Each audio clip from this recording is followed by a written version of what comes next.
Who doesn't love one of those cutesy games that gets you out of a depressed mood and helps you forget about real world problems? We have another Astro Bot game coming to us. The first game is definitely a fan favorite, and fans have been desperately asking for a new title ever since. It made its announcement that it was going to be released earlier this year, and everything that we have saw from this game so far has been very promising. So let's see what this game is all about, and don't forget to like, share, subscribe, and hit that notification bell for all the gaming news, reviews, and analysis.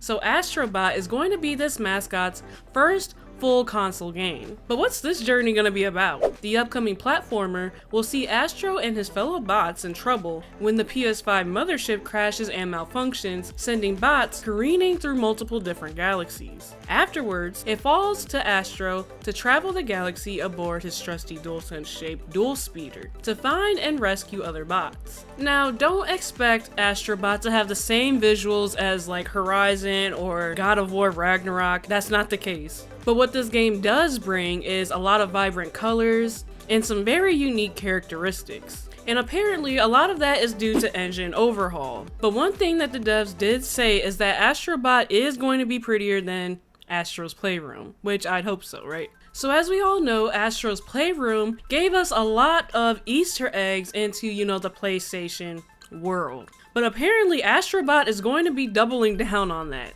150 of the bots in the game are VIP bots, which means they'll be characters from a number of different PlayStation IPs over the years. Or I guess you could also say bot versions of them. In addition, you can even expect level-themed PlayStation games and franchises. So that would actually be really cool, because imagine if they had an Uncharted one or something, and they have this big jungle with Nathan Drake, or with God of War, if they have a Norse themed one. That'd actually be really cool. And I'm sure they're going to do something with the Horizon series. So with Astro Bot, the open world, setup was actually considered. The level-based structure is what we see most often in platformers, whether it's 2D or 3D. And this is what Astro Bot sticks to as well, but we'll also see some different things. Speaking in an interview with Edge magazine, one of the level designers revealed that an open world approach was initially considered for Astro Bot, but Team Azobi ended up going for a level-based structure since, in his words, that was the only thing that gave us the most control over the game's variety. So hopefully we do see a lot of different things within this game.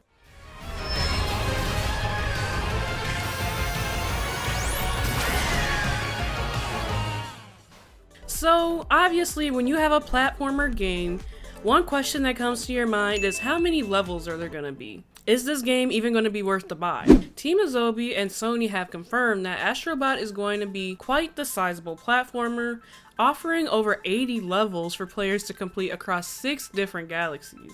And there will be plenty of environmental diversity, based on all the footage that I've seen, throughout the game. So with games like this, it does target, a wider demographic, which means the game will cast a wide net in approach to its difficulty levels. In a nutshell, different levels will fall under different difficulty categorization. Most of the levels in the main story will either be easy or normal, but you can expect plenty of optional platforming challenges and gauntlets that will fall under the hard difficulty. But I really can't see this game being Elden Ring level. I highly doubt that. I'm sure it's going to be easily beatable.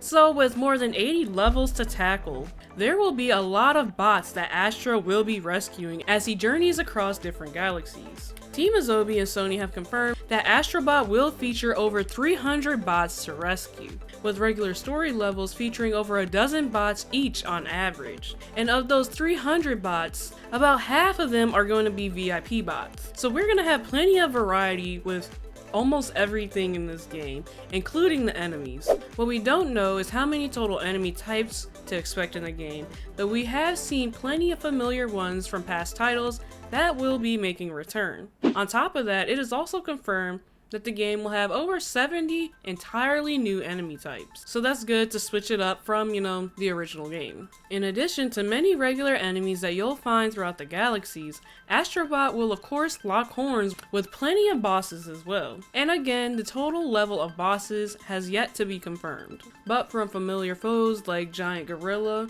and equally large octopus, to intimidating newcomers like a towering snake, we have seen a few exciting boss fights already.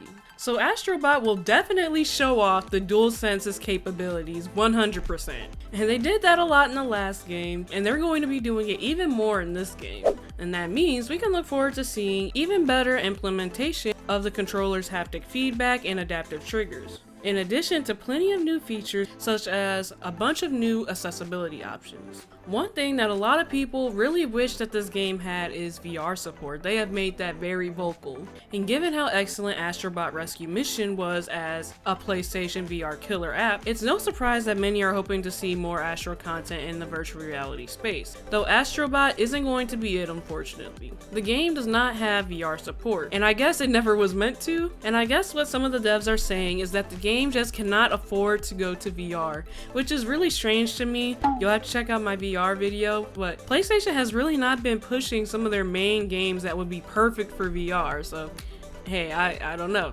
I guess it's just not really, their focus. So when Astro Bot comes out, if you decide to get it, it's going to take up a lot of space on your PlayStation. Astro Bot will require 66 gigabytes of free storage in comparison to Astro Bot's Rescue Mission size was about 8 gigabytes. And Astro's Playroom clocked in at about 11 gigabytes. So this game is going to be way bigger than the other ones that you may have played. Developer Team Azobi has described Astro Bot as a really big game, certainly the biggest that you've seen in the Astro series. The game is going to be roughly about 12 to 15 hours long, which is pretty good for a 3D platformer, I guess. Astro Bot Rescue Mission was about 8 to 10 hours long. Astro Bot will be coming to your PlayStation September 6, 2024 for $60, not the usual $70, which is kinda good, I guess. How do you guys feel about this new Astro game? To me, it looks really fun, and I definitely probably will be picking it up. Will you guys be? Let me know down in the comments below, and don't forget to like, share, and subscribe. Pause for now, play forever. AK out.